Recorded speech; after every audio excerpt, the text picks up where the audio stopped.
পূর্ণা বেগম তখনই রুমে প্রবেশ করল। মেয়ের কথা ঠিক শুনলেন। স্বামীর জবাব দেওয়ার পূর্বেই তিনি বলে উঠলেন, তোমার মেয়েকে বলে দাও তাকে আমি 9 মাস গর্ভে ধারণ করার পর এই পৃথিবীর আলো দেখিয়েছিলাম, তাই এই বেহুদা প্রশ্ন যেন আর না করে। বলেই খাবারটা মেয়ের পাশে রেখে পুনরায় তাদেরকে একা রেখে চলে গেলেন। নোমান সাহেব খাবারের প্লেটটা হাতে নিয়ে নিজেই মেখে খাবার মেয়ের মুখের সামনে ধরলেন। নিশাত বিনা বাক্য পায়ে তা মুখে পুরে নিল। খাবার চিবোতে চিবোতে শুধালো, আম্মু আমার সাথে আম্মু আমার সাথে এমন করে কেন আব্বু? তোমার আম্মু তো আমার সাথেও রেগে কথা বলে, তার মানে এই যে সে আমাকেও ভালোবাসে না? আব্বু, কথা না পেঁচিয়ে জবাব দাও। নোমান সাহেব মেয়েকে খাওয়াতে খাওয়াতে বলে উঠল, প্রত্যেকটা মানুষের রাগ, কষ্ট, ভালোবাসা এসব প্রকাশ করার ধরন ভিন্ন হয়, জানো তো আম্মা? নিশাত খাওয়ার মাঝেই মাথা নাড়িয়ে সম্মতি জানালো। তিনি মেয়ের মুখে আর একটা লোকমা তুলে দিয়ে বলল, মনে করো পরিস্থিতি তোমার আম্মুকে এমন করে দিয়েছে। নিশাত বুঝতে না পেরে প্রশ্নাত্মক চাহনি নিক্ষেপ করলো। মেয়ের প্রশ্ন বুঝতে পেরে নোমান সাহেব বলতে শুরু করলেন, বলতে খারাপ লাগলো, সত্য যে বিয়ের আগে তোমার আম্মু অন্য এক পুরুষকে ভালোবাসতো, কিন্তু তার পরিবার আমার সাথে বিয়ে দিয়ে দিল। হয়তো তখন আমার ভালো চাকরি ছিল, তাই। তোমার মায়ের আত্মসম্মান ছিল প্রখর, সাথে রাগ, জিদ। সেজন্য সে যে রাগ করে বাড়ি ছাড়ল। জীবনে কখনো বাপের বাড়িতে পা রাখিনি, আমাকেও যোগাযোগ রাখতে দেয়নি। তোমার মায়ের কথা ভেবে আমিও মেনে নিয়েছিলাম। যদিও তোমার নানা নানি বেঁচে থাকতে আমি লুকিয়ে লুকিয়ে তাদের খোঁজ নিতাম। ধীরে ধীরে আমাকে নতুন করে ভালোবাসতে শিখলো। তারপর আমাদের কুলজোরে তুমি এলে। তোমার মায়ের খুব ইচ্ছে ছিল তার একটা ছেলে হোক। তার মানে এই নয় যে তোমাকে ভালোবাসে না। ছোটবেলায় কখনো দেখেছ তোমার সাথে খারাপ ব্যবহার করতে? তোমাকে কিন্তু অনেক যত্নে আগলে রেখেছিল। সেই তো থাকতো তোমার কাছে। বাবাকে তাকে নিয়ে বলতে দেখে বিরক্ত হয়ে বলে উঠল নিশাত। আমার কথা ছাড়ো আব্বু, আর পরের কথা বলো। নোমান সাহেব আলতো হেসে পুনরায় বলতে শুরু করলেন, খুব খুশি ছিল তোমাকে পেয়েও। ভেবেছিল পরবর্তীতে ছেলে সন্তান আসবে, কিন্তু আল্লাহ বোধহয় তা চায়নি। তোমার মায়ের কিছু সমস্যার জন্য দ্বিতীয়বার সন্তান নিতে পারেনি। এই জন্য নিজেকে নিয়ে হতাশ ছিল। তবুও আমাদের দুজনের জন্য সে কষ্ট ভুলে গেল। ভালোই ছিলাম, শহরে আমার একটা চাকরি ছিল, সাথে তোমরা এই যে বাড়িটা দেখছো, এটা শুরু করেছিলাম যাতে রিটায়ারমেন্টের পরে তোমার আম্মুকে নিয়ে গ্রামে থাকতে পারি। কিন্তু বাড়িটা শেষ করার আগে আমার সাথে এমন একটা দুর্ঘটনা ঘটে গেল যে সব এলোমেলো হয়ে গেল। এতে তোমার আম্মু আরও ভেঙে পড়েছিল। স্বামী সন্তানকে কিভাবে আগলে রাখবে বুঝে উঠতে পারেনি। ওসব তোমার মায়ের উপরে খুব প্রভাব ফেলেছিল। পড়াশোনাটাও শেষ করতে পারেনি যে সে কোনো জব করবে। এতে যেন নিজেকে আরও অযোগ্য ভাবতে শুরু করলো। এই ছোট বাড়িটা ছাড়া আমাদের আর আছে কি বলো আম্মু? তুমি ভাবো তোমাকে নিয়ে তোমার মায়ের কষ্ট হয় না, কিন্তু জানো তোমাকে সামান্য পড়ানোর জন্য যখন বিয়ে দিয়ে দিলাম তখন তোমার মা আমার উপরে রেগেছিল। তখনও নিজেকে দোষী মনে করেছিল। ভেবেছিল তিনি মা হয়ে মেয়ের দায়িত্ব নিতে পারেননি। অন্যের হাতে সঁপে দিতে হয়েছে সে দায়িত্ব। অন্যের হাতে সঁপে দিতে হয়েছে মেয়ের সে দায়িত্ব। এসব তোমার আম্মুকে কষ্ট দিয়েছে। এমন ছোট ছোট কষ্ট, অনেক কথা না পাওয়া, অনেক জিনিস তোমার আম্মুকে একটা পাথর তৈরি করেছে। সে চেয়েও যেন আজকাল নিজেকে প্রকাশ করতে পারে না। মুখ দিয়ে সবসময় তেতো তেতো বলি আওলায়। আমাকেও বলে, কিন্তু কখনো দেখেছ অন্যরা আমাদের নিয়ে কিছু বললে কখনো তোমার আম্মু তাদেরকে ছেড়ে দিয়েছে? আর ভাবো, তোমার আম্মু যদি সত্যি ভালোবাসতে না জানতো, তোমার অক্ষম বাবার সাথে এতগুলো দিন কাটিয়ে দিতে পারতো শুধুমাত্র তার দেখভাল করার জন্য। এইসব তুমি হয়তো বুঝবে না আম্মু, যখন আরও বড় হবে তখন বুঝবে। তোমার মায়ের মতো এমন অনেক মানুষ আছে যারা বুঝো নিজেকে আটকাতে পারে না, কষ্ট দিয়ে ফেলে অন্যকে, বা নিজেকে বা নিজের অনুভূতিকে ফুটিয়ে তুলতে পারে না। তাই আম্মুর কথায় কখনো কষ্ট পেও না আম্মু। মানুষটা খারাপ নয়, আর আমার থেকে তোমাকে কমও ভালোবাসে না। শুধুমাত্র পরিস্থিতির শিকার তোমার আম্মু। আমি এত বোঝাই, কিন্তু সেটা তোমার মায়ের উপরে কোনো প্রভাবে ফেলতে পারে না। বলে থামলেন নোমান সাহেব। বাবার এত এত কথা শুনে নিশাতের চোখ বেয়ে আরও কয়েক ফোঁটা অশ্রু গড়ালো। তা দেখে নোমান সাহেব মেয়ের চোখের জল মুছে দিয়ে বলে উঠল, এভাবে কাঁদে না আম্মু, আব্বু কষ্ট পায় তো। আর যাই হোক, মায়ের সাথে বা অন্য কারোর সাথে উচ্চ আওয়াজে কথা বলবে না, ঠিক আছে মা? নিশাত সম্মতিতে মাথা নাড়ালো। পুনরায় চুপচাপ খেতে শুরু করলো। খাওয়া প্রায় শেষের দিকে তখনই পেছন থেকে একটা পুরুষালী স্বর ভেসে এলো। আব্বু। কোনো ছেলের মুখে আপুটাক শুনে নিশাত আর নোমান সাহেব দুজনেই দরজার পানে তাকালো। রায়ান দাঁড়িয়ে আছে দরজায়। দুজনেই অবাক হলো এত রাতেই রায়ানকে দেখে। মেয়ে জামাইকে এমন আলাদা আলাদা আসতে দেখে নোমান সাহেব শিওর হলেন এই দুটোর মাঝে কিছু হয়েছে। আবার ছেলেটার মুখে প্রথম বাবা ডাক শুনে আনন্দও পেলেন। খুশি হয়ে ডেকে উঠলেন, দরজায় দাঁড়িয়ে থাকতে নেই, ভিতরে আসো বাবা।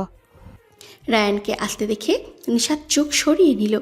সেদিকে একবার দেখে রায়ান হেঁটে শ্বশুরের সামনে দাঁড়িয়ে সালাম জানিয়ে নত মস্তকে শুধালো। কেমন আছেন আব্বু? নোমান সাহেব খুশি হয়ে আওড়ালো, আব্বু আর আম্মুর মুখ একসাথে দেখতে পেলে কোনো বাবাই কি খারাপ থাকে বলো? আমি তো ভীষণ খুশি। তুমি কেমন আছো? তোমার বাড়ির সবাই কেমন আছে? এত রাত্রে আসতে কোনো অসুবিধা হয়নি তো বাবা? শ্বশুরের থেকে একসাথে এত প্রশ্ন পেয়ে বুঝলো বউটা তার কার থেকে এত কথা বলা শিখেছে। আলতো হেসে জবাব দিল, ভালো আছে সবাই, আসতে কোনো সমস্যা হয়নি। এসে বিরক্ত করলাম না তো? না না, বিরক্ত কেন করবে, বসো বাবা। রায়ান বসলো না। নিশাতের খাওয়া প্রায় শেষ, তাই দেখে রায়ান বলে উঠল, আমি কি নিশাদকে একটু বাইরে নিয়ে যেতে পারি আব্বু?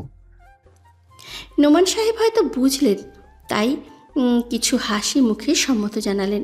রায়ানকে এত রাতে এখানে উপস্থিত দেখে আর এখন বাইরে নিয়ে যেতে চায় শুনে নিশাত একটু ঘাবড়ে গেল। এই লোক এত রাতে এখানে এসেছে কেন? না বলে এসেছে বলে কি রেগে গেছে? কিন্তু শ্বশুর শাশুড়িকে তো বলে তাদের অনুমতি নিয়েই এসেছিল। আবার রায়ানকে দেখতে পেয়ে এতক্ষণে ভুলে থাকা সেই দৃশ্যটাও মনে পড়ে গেল। উৎকণ্ঠা, ভয়, কষ্ট সব যেন একত্রে নিশাতকে ঘিরে ধরল। এর মাঝেই রায়ানের স্বর ভেসে এলো, নিশাদ একটু বাইরে এসো। নিশাত শোনার পরেও চুপ করে বসে রইল। নিশাতের স্থির থাকা দেখে রায়ানের রাগ যেন আরও বাড়ল। তবুও শ্বশুরের সামনে শান্ত থাকলো। লজ্জা ভুলে শ্বশুরের সামনেই বউয়ের একটা হাত পাকড়াও করে আস্তে টেনে নিয়ে রুম থেকে বের হলো। নোমানবাবু মেয়ে জামাইয়ে যাওয়ার পানে তাকিয়ে স্ত্রীর উদ্দেশ্যে ডেকে বলে উঠলেন, পূর্ণ, এসব নিয়ে যাও। আর জামাই এসেছে, দেখেছ তো? ছেলেটার খাওয়ার ব্যবস্থা করো দ্রুত। টিনের গেট পেরিয়ে নিচে রেখে যাওয়া গাড়িটার কাছে এসে নিশাতের হাতটা ছেড়ে দিল। নিশাত তখনও নিশ্চুপ, শুধু চোখ পেয়ে জল গড়িয়ে পড়ল নীরবে। রায়ানের হাত থেকে ছাড়া পেতেই জোরে ফুপিয়ে উঠল। ভেবেছিল লোকটাকে নিজের কান্না দেখাবে না, কিন্তু আটকে রাখতে পারল না। রায়ান ভেবেছিল মেয়েটাকে এনে আগে কটা ধমক দেবে, কিন্তু ফোপানোর শব্দ পেয়ে রাগ পালিয়ে গেল এক মুহূর্তে। অশান্ত হয়ে উঠল হৃদয়খানা। বউকে এক ঝটকায় বুকে টেনে নিয়ে শক্ত করে আঁকড়ে ধরল। স্বামীর বুকে জায়গা পেয়ে নিশাতে পারে জোরে কেঁদে উঠল। রায়ানেতে আরও অশান্ত হলো। বিচলিত স্বরে বলল, এই নিশাদ, এমন করে কাঁদছো কেন? থামো থামো চড়ুই পাখি, আরে বাবা থামো না। নিশাত থামল না। রায়ান বউকে আরও একটু শক্ত করে ধরে নিচু কণ্ঠে আওড়ালো, আই এম সরি। আমার জন্যই কাঁদছো তাই না? প্লিজ কেঁদো না, প্লিজ থামো। নিশাত তাতেও থামল না, যেন স্বামীর বুকেই সব কষ্ট বিসর্জন দিতে চাইছে। রায়ানও আর আটকালো না, শুধু সেইভাবে ধরে দাঁড়িয়ে রইল। নিশাত অনেকক্ষণ পর শান্ত হলো। হঠাৎ রায়ানের বুক থেকে সরে দূরে দাঁড়ালো। রায়ান নিজের খালি বুকটার পানে একবার তাকিয়ে বউয়ের পানে তাকালো। চোখ ছোট করে বলল, কি হলো, দূরে গেলে কেন? নিশাত তাকালো না রায়ানের পানে, অন্যদিকে তাকিয়ে স্বরে অভিমান মিশিয়ে ধরা স্বরে বলে উঠল, আপনার ওই বুকে অন্য মেয়ের মাথা রেখেছিল। ওই বিষয়ে বউকে কথা ওঠাতে দেখে রায়ান নিজেও শুধালো, আর ওইটুকু দেখেই স্বামীকে ভুল বুঝে চলে এলে? ভুল কই বুঝলাম? বউয়ের থেকে জবাব পেয়ে রায়ান এক ভ্রু উঁচিয়ে প্রশ্ন করল। তাহলে তুমি আমাকে ভুল বোঝোনি? নিশাতে রায়ানের পানে না তাকিয়েই হালকা এপাশ ওপাশ মাথা নাড়িয়ে না বুঝিয়ে প্রত্যুত্তরে জানালো, ভুল বুঝিনি, শুধু এই মেয়েকে আপনার বুকে দেখে কষ্ট হয়েছিল, তাই ছুটে চলে এসেছিলাম। রায়ানের এবার ভ্রুর মাঝে দুটো ভাঁজের সৃষ্টি হলো। পুনরায় শুধালো, তাহলে বাপের বাড়ি কেন এসেছো? আব্বু আব্বু ফোন দিয়ে বলেছিল আমাকে দেখতে চায়, আর তখন বুঝতে পারিনি কি করব, তাই আব্বুর কাছে চলে এসেছি। রায়ান যেন হিসেব মেলাতে ব্যর্থ হলো। রেগে গেল কিছুটা, রেগেই শুধালো, যদি ভুল বুঝে চলেই না আসো তাহলে ডিভোর্স পেপার রেখে এসেছো কেন, স্টুপিড? এমন বাক্য শুনে নিশাত আশ্চর্য হয়ে তাকালো রায়ানের পানে, যেন সব মাথার উপর দিয়ে গেল। অবাক হয়ে শুধালো, আমি কখন ডিভোর্স পেপার রেখে এলাম? নিশাতের প্রশ্ন শুনে রায়ান সব বুঝতে সক্ষম হলো। বাবার মিথ্যে বলাতে রেগে যাবে নাকি বিরক্ত হবে বুঝলো না। ভালোভাবে বললেই তো সে এখানে চলে আসতো। মিথ্যে বলে তাকে টেনশন দেওয়ার দরকার কী ছিল? হতাশ শ্বাস ফেলল। তার পানে অবাক হয়ে তাকিয়ে থাকা নিশাতকে হাতের ইশারায় কাছে ডেকে বলল, কিছু না, বাদ দাও, কাছে আসো আগে। নিশাত নিজের জায়গা থেকে এক পাও নড়ল না। এসব দেখে রায়ান দাঁতে দাঁত পিষল, রেগে থমকে উঠল। কাছে আসতে বলেছি না, স্টুপিড? ধমক খেয়ে কিঞ্চিত কেঁপে উঠল নিশাত। তবুও কাছে আসলো না, বরং পুনরায় কেঁদে উঠল। এই মেয়ের যেন আজ কান্নার বেগে ধরেছে। রায়ান বইয়ের অবস্থা দেখে জোরে একটা শ্বাস নিয়ে নিজেকে শান্ত করল। জানতে চেয়ে শান্ত কণ্ঠে শুধালো, আচ্ছা, কি করলে কাছে আসবে? দয়া করে এটা বলো না এই শার্ট এখন খুলে ফেলে দিতে। ভেতরে শ্বশুর শাশুড়ি আছে আমার। রায়ানের কথা শুনে নিশাত কান্না থামিয়ে দিল। নাক টানতে টানতে বলল, ভেতরে চলুন, এখন গোসল করে নেবেন। গোসল করতে রায়ানের সমস্যা নেই, এমনিতেই সে গোসল করত। কিন্তু এখানে তো নিজের পোশাকও নেই। এই শর্ট আর বউ পরতে দেবে বলে তো মনে হয় না। ওইসব পরে দেখে নেবে। এই শর্ট তো আর বউ পরতে দেবে বলে মনে হয় না, ওইসব পরে দেখে নেবে ভেবে এই ভাবনা স্থগিত রাখল। এখনও যে রাগ বা অভিমান কমেনি বউয়ের, তা ঠিক বুঝল রায়ান। কিন্তু কি করবে এখন?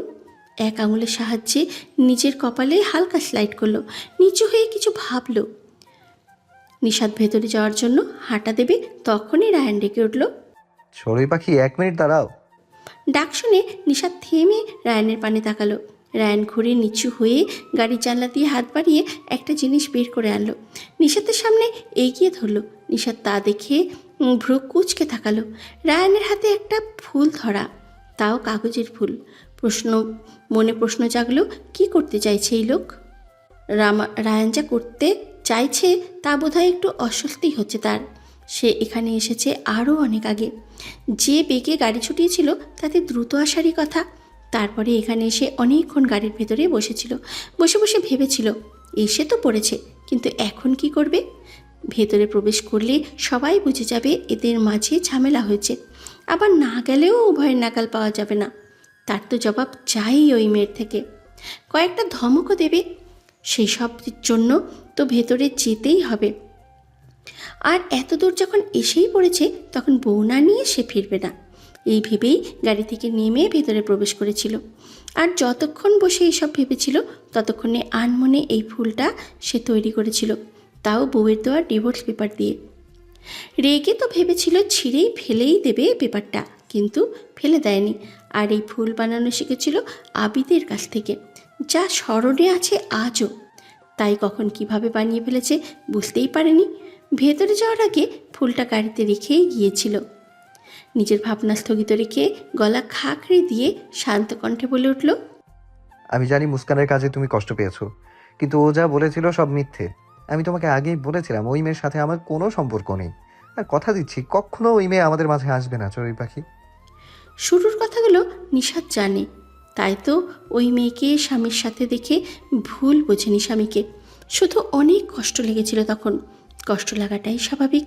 কিন্তু আজকের বেলা রায়ানের শেষের কথা শুনে হৃদয় যেন শান্ত হয়ে গেল, মন ছুঁয়ে গেল।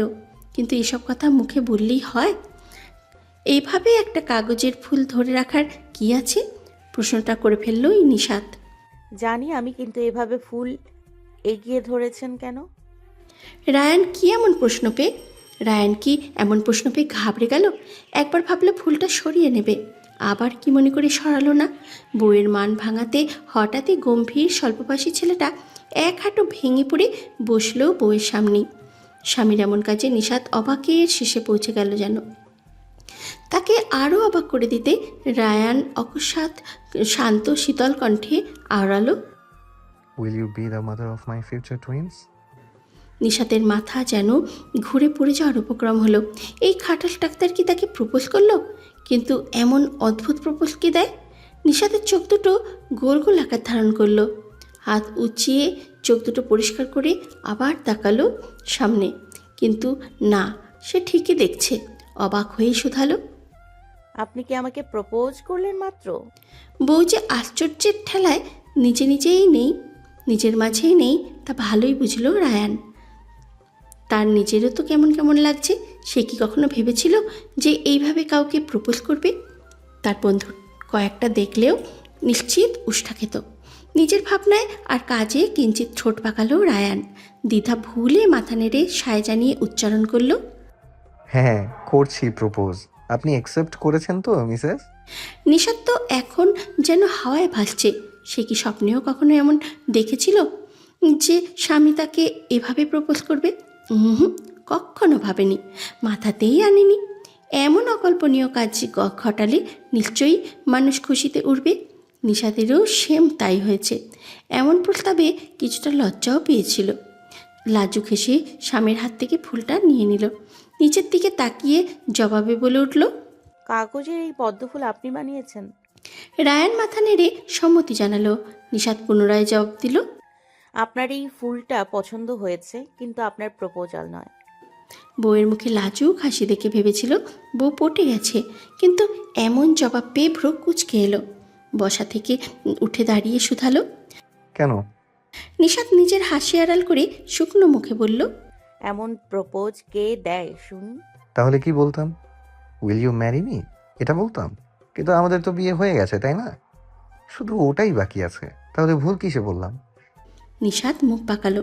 মনে মনে ভাবলো, এসব না বলে একবার বললেই পারতেন আই লাভ ইউ নিশাত। তা তো বলবে না। যা পেয়েছে আপাতত তাতেই খুশি নিশাত। তাই মুখ লটকিয়ে বলে উঠল, ঠিকই বলেছেন আপনি, এবার ভেতরে চলুন। বলেই নিশাত পা বাড়াতে যাবে। রায়ান হাত ধরে বাধা সৃষ্টি করলো। বউকে টেনে এনে নিজের সামনে শরীর ঘেঁষে দাঁড় করালো। চোখে চোখ রেখে বলে উঠল, আগে জবাব দিয়ে যাও চড়ুই পাখি, না হলে কোথাও যেতে দিচ্ছি না। রায়ানের চোখে যেন তার কথার সত্যতা ফুটে উঠছে। নিশাত বুঝতে পেরে কিছু গোপন রাখতে চাইল না। অভিমান কষ্ট তো স্বামীর এখানে ছুটে আসাতেই পালিয়েছে, বরং আরও বেশি কিছু দিয়ে ফেলেছে আজ লোকটা তাকে। তাই নিজেও সম্মতি জানালো। মাথা নমনীত করে ছোট্ট করে উচ্চারণ করলো, রাজি। আমার চোখের দিকে তাকিয়ে বলো পাখি। স্বামীর অশান্ত হৃদয়ের হাহাকারটা যেন ধরতে পারল মেয়েটা। চোখ তুলে স্বামীর চক্ষুদয়ে স্থির করলো। মোহনীয় হেসে আওড়ালো, 100 বার রাজি, 1000 বার রাজি, সহস্র বার রাজি। বউয়ের জবাব পেয়ে রায়ান বউকে চাপটে ধরল। এত জোরে ধরল যে নিশাতের মনে হলো তার হাড়টি আজ ভেঙেই ছাড়বে এই লোক।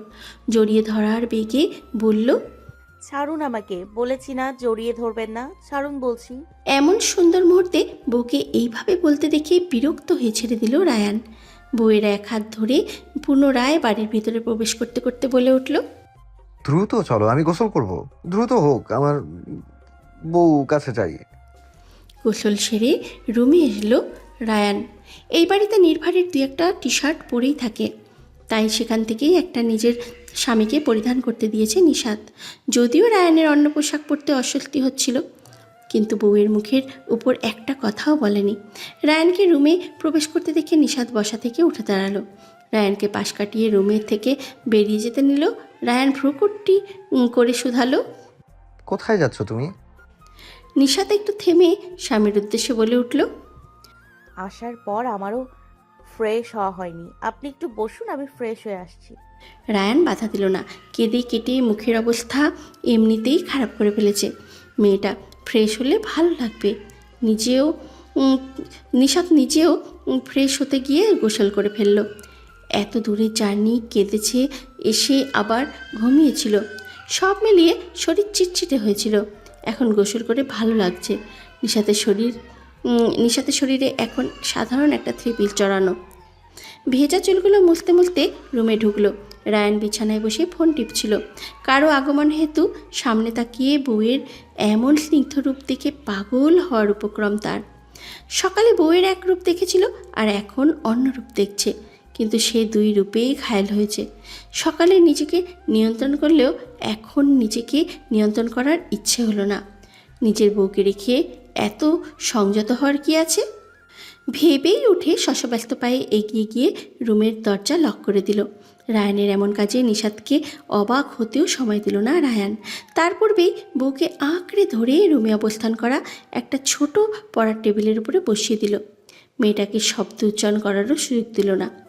মেয়েটার মুখ পানে একবার তাকিয়ে অকস্মাৎ তার ওষ্ঠজোড়া আঁকড়ে ধরল গভীর স্পৃহায়। এমন হঠাৎ হওয়ায় নিশাতের ছোট শরীরখানা ভয়ে দুলে উঠল। স্বামীর কার্য বুঝতে যেন সময় লেগে গেল। হাত থেকে তোয়ালেটা পড়ে গেল। সাপোর্ট হিসাবে টেবিলের দুই পাশে হাত দিয়ে শক্ত করে আঁকড়ে ধরল। পরক্ষণেই স্বামীর কাছে অবাক হলো। নিজেকে শুরুতে ছাড়াতে চাইল। নিশাতের নড়চড় দেখে রায়ান বিরক্ত হলো। দুই হাতে ধরা বউয়ের চুল আর কোমরের কাছে চাপ বৃদ্ধি করলো। স্বামী ছাড়বে না বুঝতে পেরে নিশাত শান্ত হয়ে এলো। স্বামীকে সায় জানানোর জন্যে হাতের অবস্থান পরিবর্তন করে স্বামীর কণ্ঠদেশ পেঁচিয়ে ধরল। বইয়ের আশকারা পেয়ে রায়ান আরেকটু দিশাহারা হবে, তার পূর্বেই দরজায় নক করার শব্দ হলো। দরজায় পাশ থেকে ভেসে এলো পূর্ণা বেগমের গলা। নিশাত, জামাইকে নিয়ে খাবার ঘরে আসো, নাকি রুমে দিয়ে আসবো? শাশুড়ির কণ্ঠ পেয়ে রায়ান ছেড়ে দিল বউকে। বিরক্ত হলো কিনা বোঝা গেল না, কিন্তু সামনে থেকে এক পাও সরল না। মায়ের ডাকে নিশাত লজ্জা পেল। দরজা লক করা, কিন্তু তবুও যদি কিছু বুঝতে পারে। ব্যস্ত স্বরে জবাব দিল, তুমি যাও আম্মু, তোমার জামাই যাচ্ছে। ঠিক আছে, দ্রুত আসো। শাশুড়ির আর কোনো সাড়া না পেয়ে রায়ান পুনরায় বউতেই মত্ত হতে চাইল। মুখটা আবার বউয়ের কাছাকাছি নিয়ে আসলো, কিন্তু নিশাত স্বামীর মনের অবস্থা বুঝতে পেরে নিজের দুই হাতে মুখ ঢেকে নিল। তড়িঘড়ি করে কাপা কাপা স্বরে বাধা দিয়ে বলে উঠল, আম্মু আম্মু আম্মু ডাকছে আমাদের। বউয়ের বাধা পেয়ে বিরক্তির রেশ এবার রায়ানের আদল জুড়ে স্পষ্ট রূপে ফুটে উঠল। বউয়ের সামনে থেকে সরে গেল। নিশাত বুঝতে পেরেও কিছু বলল না। তার এখন মায়ের সামনে যেতেই লজ্জা করছে। যদি মা কিছু বুঝে ফেলে, ইস কি লজ্জা! বউকে এত লজ্জা পেতে দেখে কিছুটা বিরক্তির সহিতই বলে উঠল, এত লজ্জা না পেয়ে চলো আমার সাথে। লজ্জা পাওয়ার মতো কিছু করে উঠতে পারিনি এখনো, তাই লজ্জা তুলে রাখো।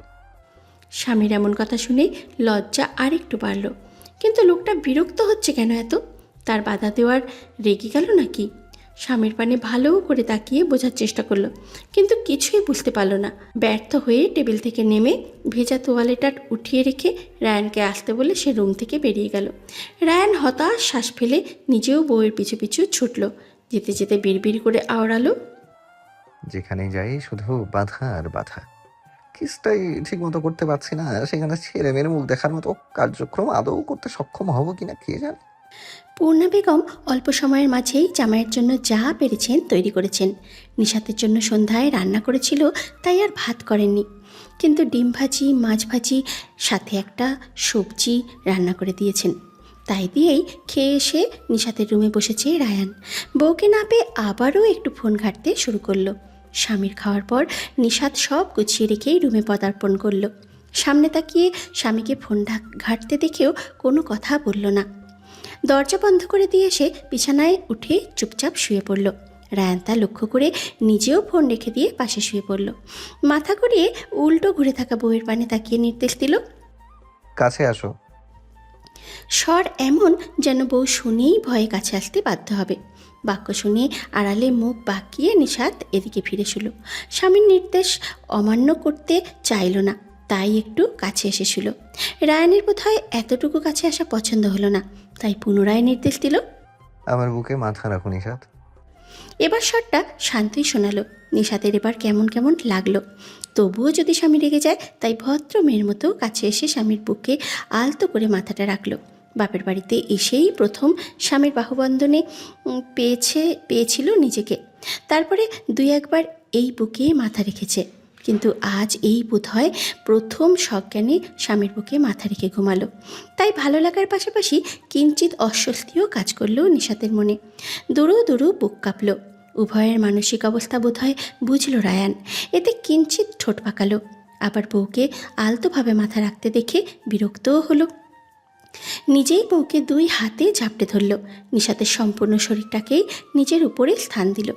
বউয়ের পৃষ্ঠের উপরে রাখা হাতের চাপ জোরালো করে কিছুটা গম্ভীরতার সহিত আওড়ালো। তুমি একটা বোকা নিশাত।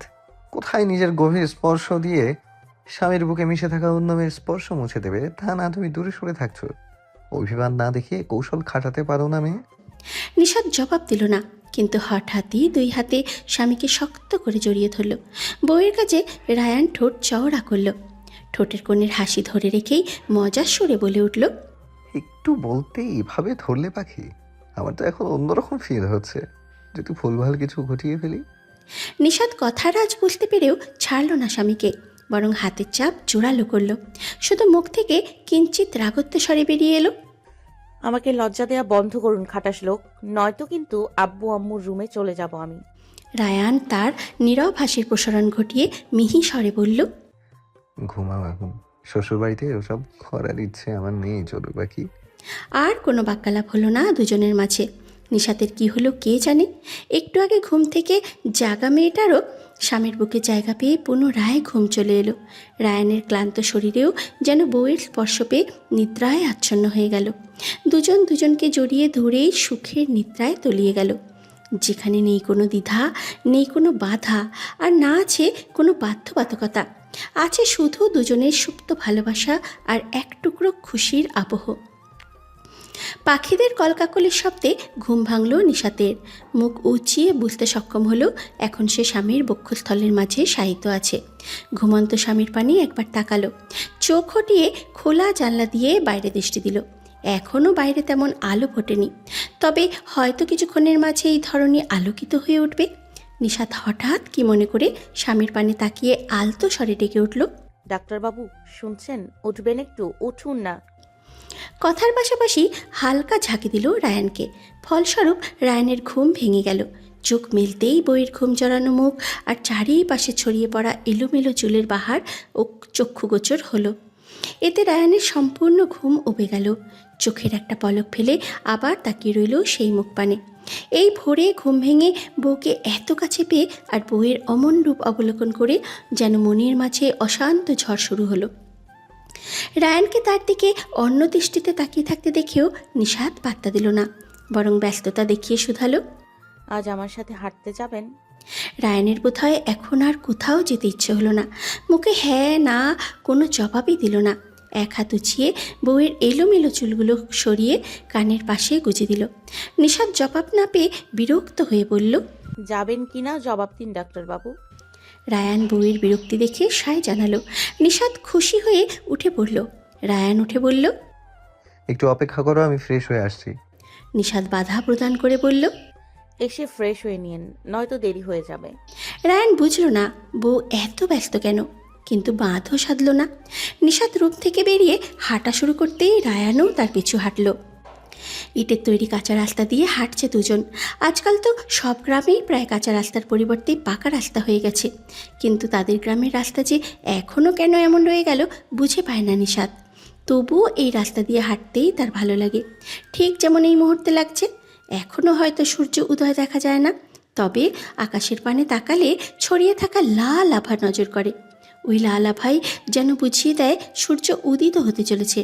গ্রামের মানুষদের কাছে এই সাধারণ দৃশ্যই যেন অসাধারণ মনে হয়।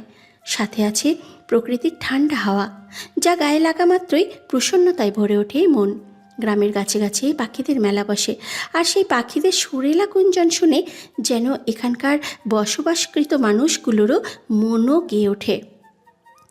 এখানে নেই কোনো শোরগোল, নেই উচ্চ আওয়াজ। এমন পরিবেশে মানুষের মন এক লহমায় ভালো করে দিতে সক্ষম। এমন পরিবেশে সে রায়ানের মনও যেন শান্ত হয়ে এলো। সে শহরের রাস্তায় প্রতিদিন হাঁটতে বের হলেও এখানকার মতো আমেজ সেখানে মেলে না। এই সুন্দর দৃশ্য শহরের কোথায় যে মন ছুঁয়ে যাবে। শহরের বাতাস লেগে থাকে যেন এক বিষাক্ত ঘ্রাণ, তাই মনকে সেইভাবে প্রশান্তি দিতে সক্ষম হয় না। শহরে পাখির দেখা পাওয়াও যেন আজকাল মুশকিল হয়ে পড়েছে। সেখানে তো শুধু মানুষের উচ্চ আওয়াজের কলরব শোনা যায়, যা শান্তির বদলে এক রাস বৃত্তৃষ্ণায় ভরিয়ে দেয় মন। রায়ান বোধহয় এতক্ষণে বুঝল তার বউ এত ব্যস্ততা দেখিয়ে কেন নিয়ে এসছে। এখন চারিপাশে আলো ফুটে গেছে, তবে নির্মল বাতাস আর পাখিদের গুঞ্জন এখনও বহমান। মানুষজন এখনও তেমন কাউকে চোখে পড়ছে না। রায়ান সুযোগ বুঝে বউয়ের একটা হাত নিজের হাতের আঁচলায় নিয়ে পথ চলতে শুরু করলো। বিনিময়ে নিশাত শুধু মিষ্টি হাসল। সে নিজের বাবার সাথে বা একাই এমন সকালের সৌন্দর্য উপভোগ করেছে এতদিন, কিন্তু আজ শখ জেগেছিল স্বামীর সাথে এমন একটা সময়কাল এমন একটা সকাল উপভোগ করার। তাই তো তাকে ডেকে নিয়ে এসেছে। কালকের সব বিষাদ এই মুক্ত বাতাসে ধুয়ে মুছিয়ে বিলীন হয়ে গেছে যেন। মনটা এখন ফুরফুরে হয়ে গেছে। তাই তো নিজেও একটু স্বামীর কাজ ঘেঁষে হাঁটতে লাগলো। চারিপাশে আলোয় ভরে উঠতেই নিশাত রায়ানকে নিয়ে পুনরায় বাড়ির দিকে রওনা দিল। বাড়িতে পৌঁছাতেই রায়ানকে ফ্রেশ হতে পাঠিয়ে দিল ভিতরে, আর নিজে বাইরের কলপারেই ছুটে গেল। রান্নাঘর থেকে টুকটাক শব্দ আসছে। হয়তো তার মা সকাল সকাল উঠে সব কাজ শেষ করে ফেলেছে। নিশাত আগে ভেতরে গিয়ে ব্রাশ করে এলো, তারপরে মায়ের উদ্দেশ্যে রান্নাঘরে ছুটল। তার মায়ের প্রায় সব কাজ শেষ, রান্নার ব্যবস্থা করতে ব্যস্ত এখন। নিশাত তাকিয়ে দেখলো রান্নার জন্য এত এত জিনিস সাজিয়ে রেখেছে। সব আয়োজন হয়তো নতুন জামাইয়ের জন্য। নিশাত নিজের মাকে দাঁড়িয়ে থাকতে দেখে পিছন থেকে গিয়ে জড়িয়ে ধরল। এটা তার ছোটোবেলাকার অভ্যাস। মাঝে মাঝে এমন করতো মায়ের আদর পাওয়ার জন্য। ছোটোবেলায় মাকে এই কাজে খুশি হতে দেখলেও আস্তে আস্তে যেন বিরক্তির দেখা মিলেছিল। মাঝে মাঝে হাসি মুখে মা তাকেও জড়িয়ে নিত, আবার মাঝে মাঝে কটু কথা বলে ছেড়েও দিত। এতে সে কষ্ট পেত। এমন মায়ের অনেক কাজেই কষ্ট পেয়েছে, কিন্তু কখনো মায়ের সাথে উচ্চস্বরে কথা বলেনি। কিন্তু কাল রেগে কথা বলে ফেলেছিল। এর জন্য একটা সরিও বলেনি। আসলে সুযোগ হয়নি, এই জন্য নিশাতের খারাপ লেগেছিল। আর বাবার থেকে মায়ের কথা শোনার পর থেকে বেশি খারাপ লেগেছে। মায়ের ব্যবহারে তার কষ্ট পাওয়াটা যেমন স্বাভাবিক, তেমন মাকে সে বোঝাতে পারেনি, এটাও ঠিক। হয়তো সব সময় পরিস্থিতির দোষ দেওয়া যায় না, তেমন নিশাত এটা বুঝেছে কাল সামান্য জিনিসে কষ্ট পেয়ে মায়ের সাথে যেমন ব্যবহার করেছে সে, তাতে তার মায়ের এমন হয়ে যাওয়াটাও বোধহয় অস্বাভাবিক কিছু নয়। মেয়েকে আজ জড়িয়ে ধরতে দেখে কিছু বললেন না পূর্ণা বেগম। সেইভাবে দাঁড়িয়েই কাজে মনোনিবেশ রাখলেন, শুধু মুখে উচ্চারণ করলেন, বাবাকে ছেড়ে মায়ের কাছে কি চাই আজ? ভাবলাম আজ তোমার কাজে বাধা সৃষ্টি করি। মেয়েকে ভালোবেসে তো আর কাছে ডাকো না যে তোমার আদর খেতে আসবো। কিছুটা মজা আর কিছুটা ঠেসমারা কণ্ঠে বলল নিশাত। জবাবে নিশ্চুপ রইলেন পূর্ণা বেগম। নিশাত পুনরায় শান্ত কণ্ঠে আওড়ালো, সরি আম্মু, কালোভাবে রেগে কথা বলা ঠিক হয়নি আমার। হয়েছে, এবার ছাড়ো আমাকে, কাজ আছে আমার। মায়ের শুকনো মুখের জবাব পেয়ে নিশাত মুখ লটকে মাকে ছেড়ে দিয়ে পাশে দাঁড়ালো। কেটে রাখা সবজির পানে তাকিয়ে বলল, মেয়ের জন্য তো কখনো এত আয়োজন করো না। জামাই বুঝি বেশি আপন হয়ে গেল যে মেয়ের থেকে যে জামাই আদর বেশি করছো?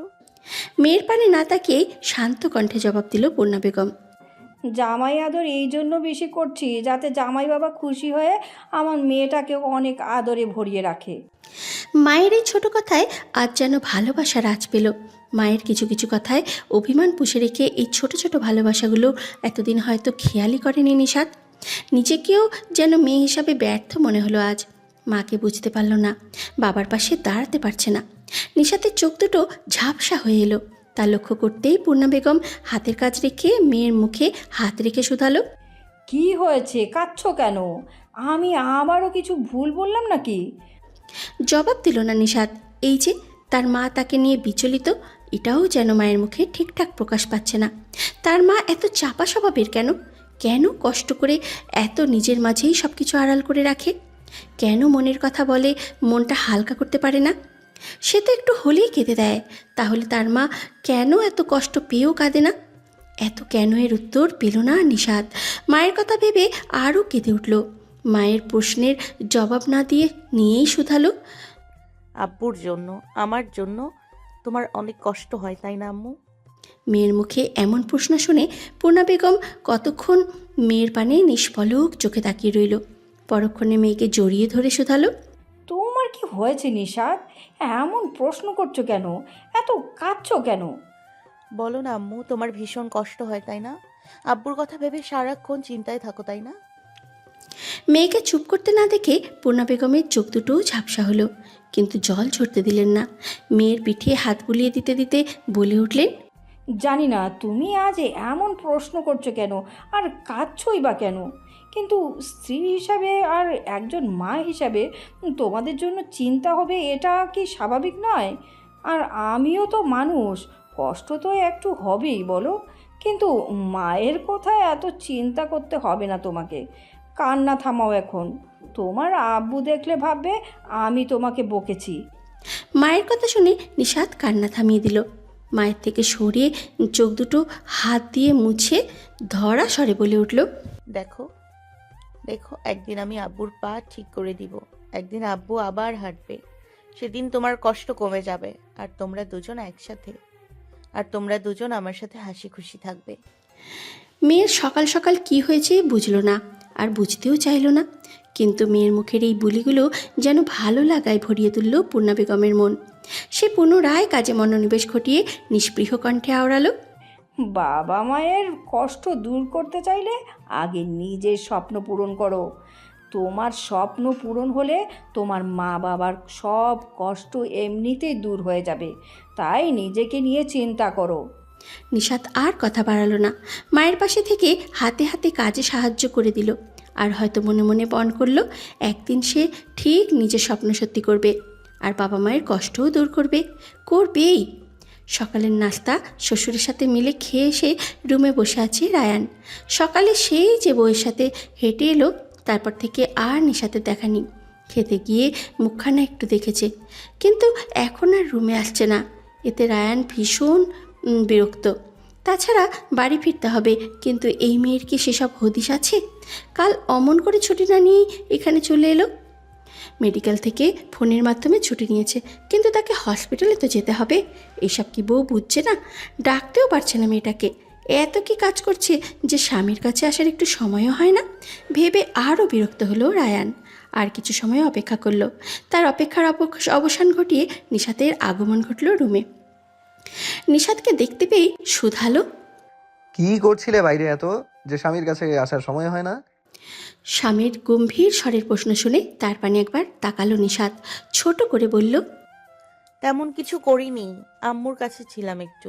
আপনি কি রেগে গেছেন? আসলে অনেক দিন পর এসেছি তো, তাই আর কি। রায়ান বুঝল তার স্বর একটু বেশি গম্ভীর হয়ে গিয়েছিল। হয়তো মেয়েটার ভালো লাগেনি।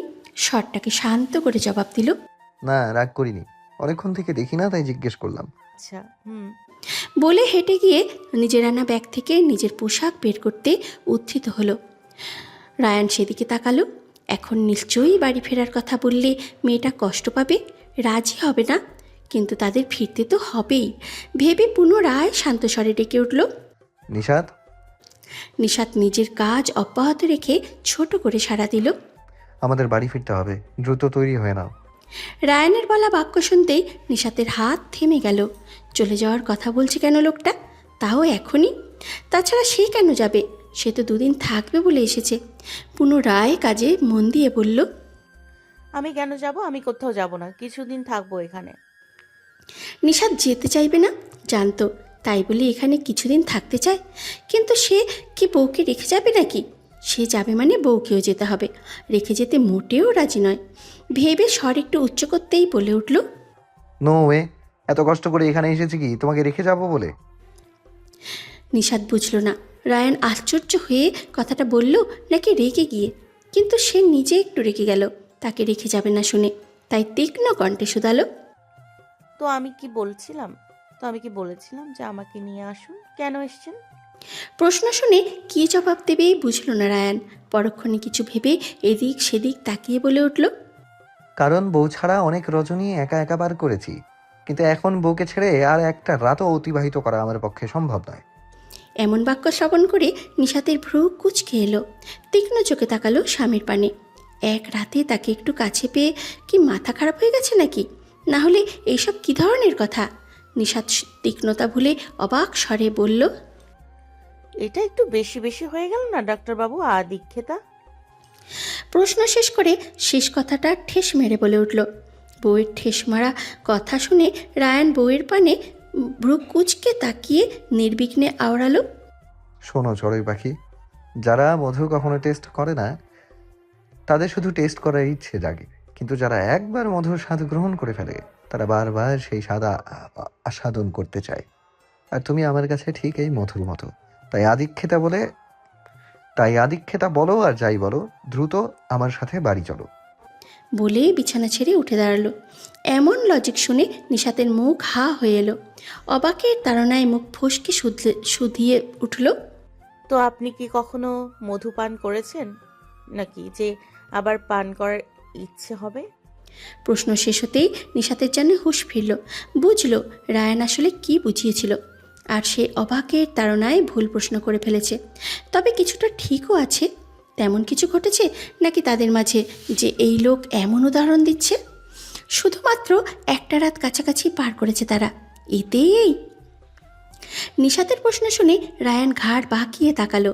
বাঁকা হেসে 2 পা হেঁটে গিয়ে বইয়ের কাজ ঘেঁষে দাঁড়ালো।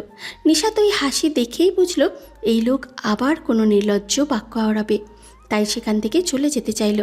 রায়ানও তা বুঝতে পেরে বউকে নিজের বাহু বন্ধনে আটকে নিল।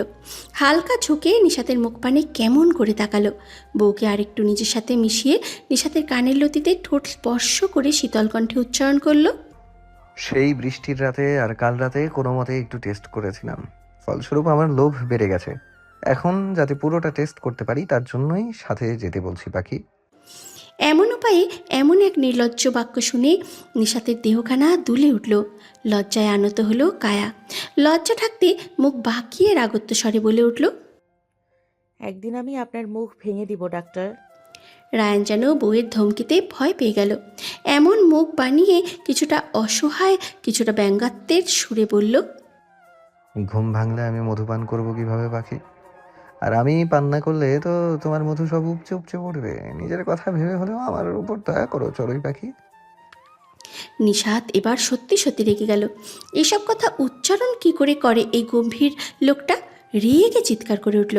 অসভ্য লোক, চুপ করুন। বউ রেগেছে বুঝতে পেরে রায়ান স্বর স্বাভাবিক করে বলল, ঠিক আছে চুপ করলাম, কিন্তু সত্যি বাড়ি ফিরতে হবে। কোনো এক্সকিউজ শুনতে চাই না, দ্রুত তৈরি হও। নিশাত তখনও রায়ানের বাহুবন্ধনে আবদ্ধ। লোকটা তাকে রেখে যাবে না বুঝতে পেরে ফুপিয়ে উঠল। কাল সন্ধ্যায় এসেছে, আর বাবা মায়ের সাথে একটা দিন থাকতেও পারবে না। কষ্টে ফোপানোর মাত্রা বাড়িয়ে দিয়ে নিজেকে স্বামীর থেকে ছাড়াতে ব্যস্ত হয়ে আওড়ালো, ছাড়ুন আমাকে। আব্বুর থেকে আমি অনুমতি নিয়ে এসেছি, আমি কোথাও যাব না আজ। দূরে যান আমার থেকে আপনি। বউকে কাঁদতে দেখে রায়ান হতাশ শ্বাস ফেলল। শক্ত করে ধরে রেখে বোঝানোর স্বরে বলল, কেন বুঝতে পারছো না? আমার যাওয়া খুব জরুরি, আর আমি তোমাকে ছাড়া যাব না। কদিন পরে না হয় আবার আসবে, পড়াশোনাও তো আছে তোমার, বোঝো প্লিজ। কান্নাও যে আজ তাকে এখানে রেখে যেতে সক্ষম হবে না তা বুঝল। কান্না থামালো, কিন্তু ফুপানো বন্ধ হলো না। অভিমানে শান্ত হয়ে গেল। স্বামীর পানে তাকালোও না। রায়ান বুঝতে পেরে হতাশ হলো। মেয়ে মানুষের এত অভিমান কোথা থেকে আসে? এখন না ফিরলেও বিকালে তো ফিরতেই হবে। আর যাই হোক, বউ সে রেখে যাবেই না। অন্য উপায় ভেবে অকস্মাৎ বলল, তোমাকে ভালো একটা অফার দিতে পারি, কিন্তু বিনিময়ে বিকেলে আমার সাথে বাড়ি ফিরতে হবে। অফারের কথা শুনে উৎসুক হয়ে তাকালো স্বামীর পানে, কিন্তু প্রশ্ন করল না। রায়ান বুঝতে পেরে নিজেই বলল, নিজের ননদদের সাথে দেখা করতে যাবে পাখি? অর্থী আপুর সাথে দেখা করতে নিয়ে যাবে? সত্যি? ফিরে তো এই লোকের সাথে যেতেই হবে, কিন্তু অফারটা খারাপ নয়। আপুকে একবার দেখেই যাওয়া যাক ভেবেই মন পুলকিত হলো। এক নিমেষে অভিমান ভুলে গেল। স্বাভাবিক স্বরে শুধালো, সত্যি সত্যি নিয়ে যাবেন তো?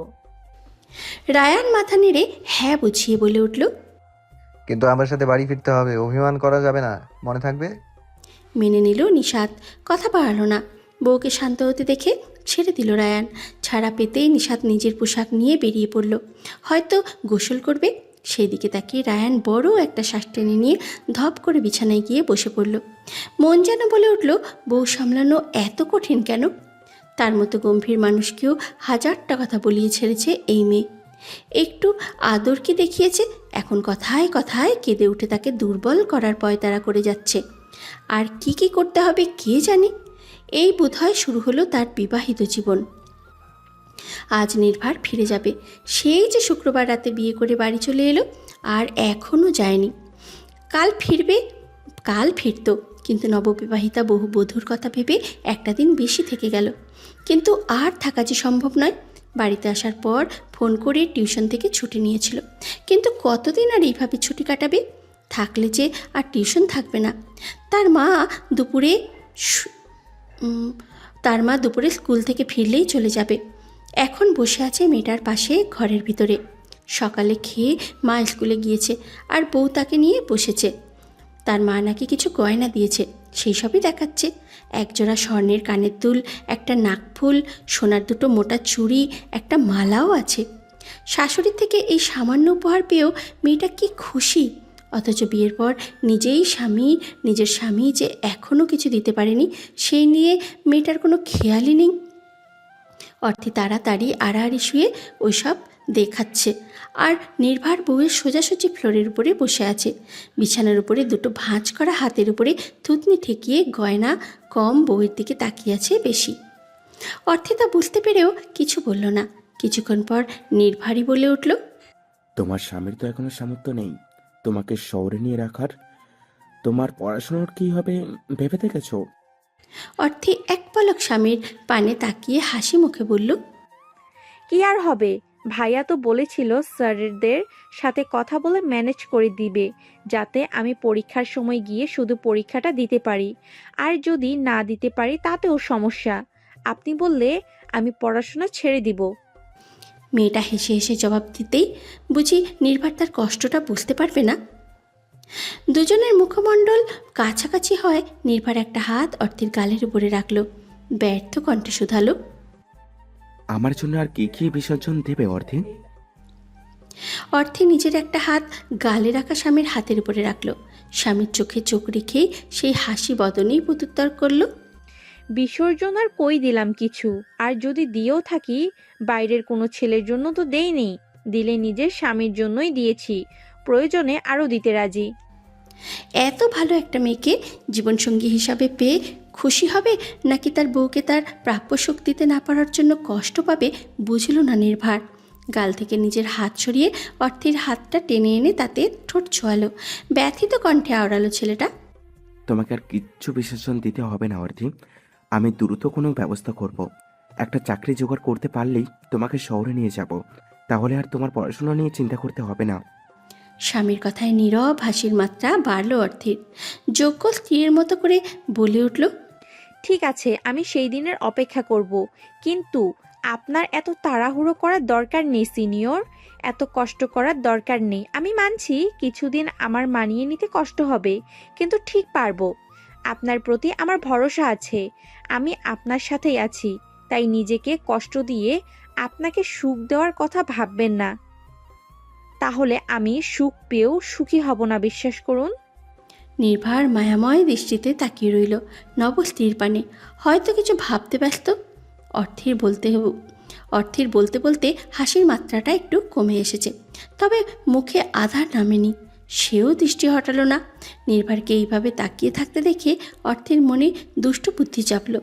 অকস্মাৎ নিজের মুখটা বাড়িয়ে নির্ভারের ঠোঁটে আলতো স্পর্শ দিয়ে পুনরায় সরে গেল।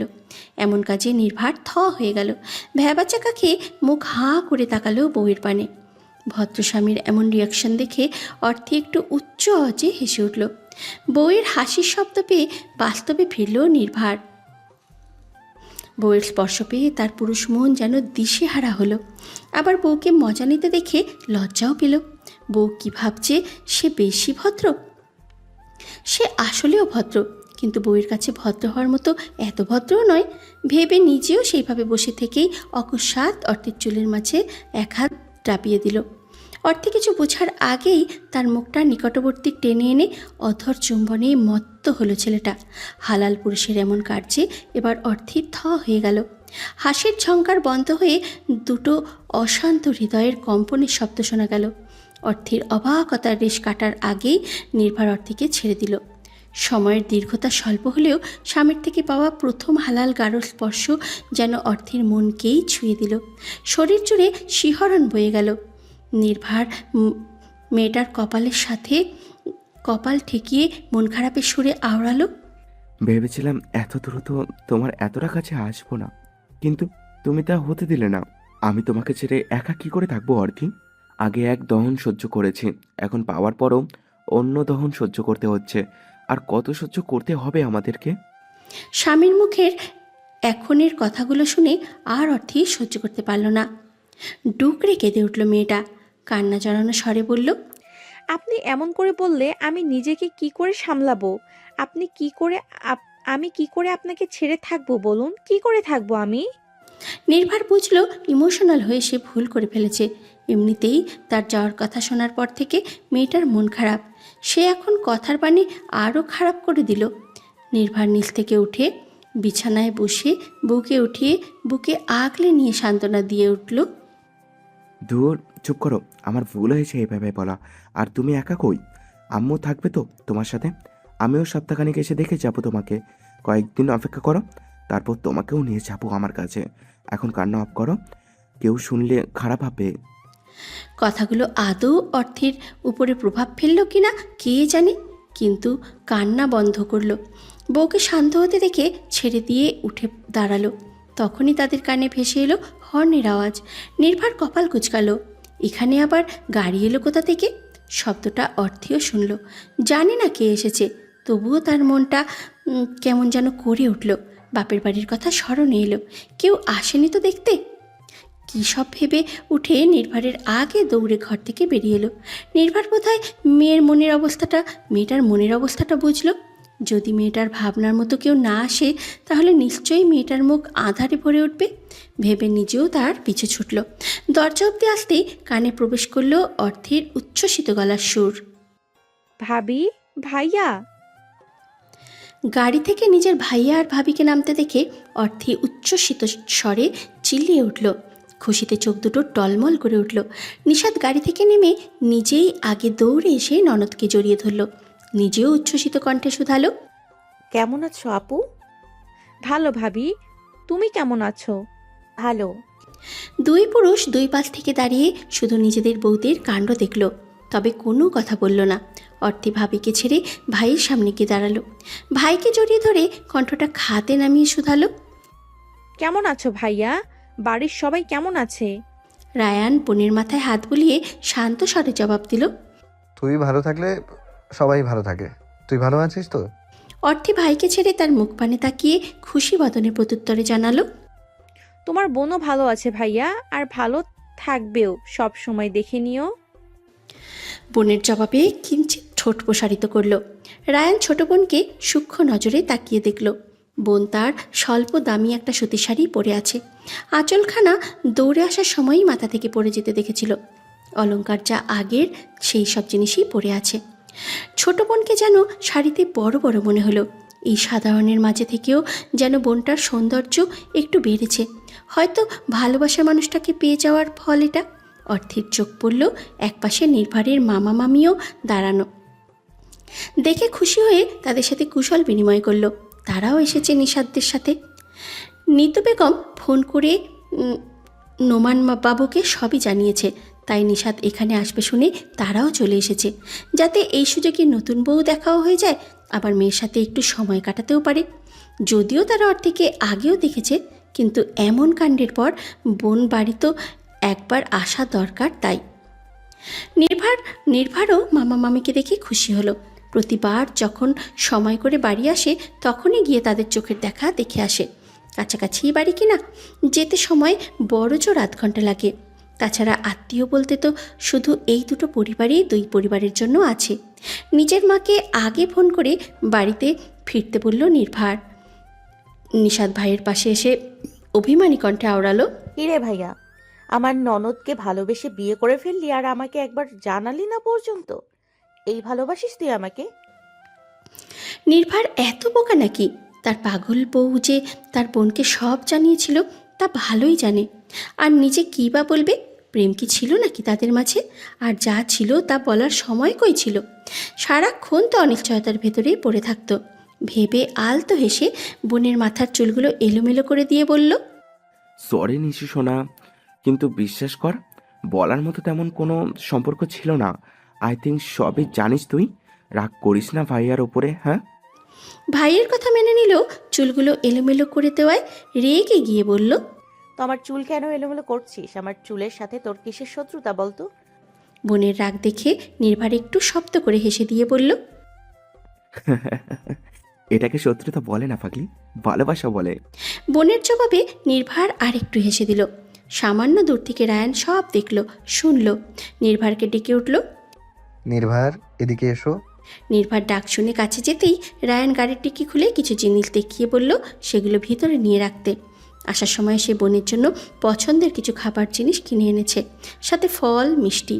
নিজেও আসার সময়ে এই গ্রামের মার্কেট থেকে একটা জামা কিনে পরেছে।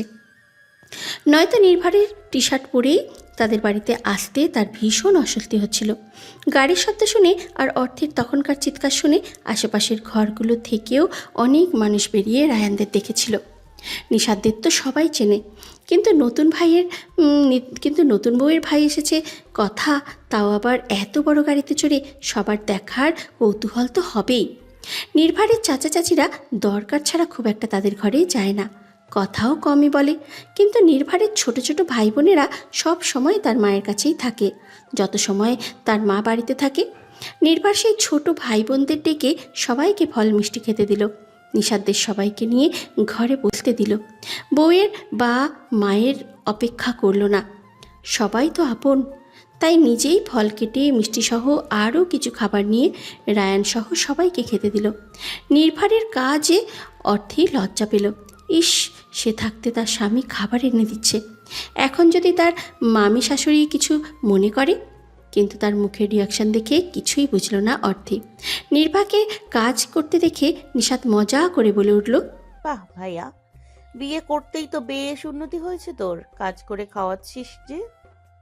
এমন করে বলছিস যেন আগে কখনো তোদেরকে কাজ করে খাওয়ায়নি। ভাইয়ের জবাব পেয়ে নিশাত হেসে উঠল। সে তো শুধু মজা নিতে বলেছে। অর্থে লজ্জা পেয়ে নিশাতের কাছে এসে ঝুঁকে ফিসফিসিয়ে বলল, ভাবি প্লিজ চুপ থাকো, সবার সামনে লজ্জা পাচ্ছি আমি। নিশাত বোধহয় বুঝল অর্থিকে, তাই মা বাবার সামনে আর কোনো মজা ওড়ালো না।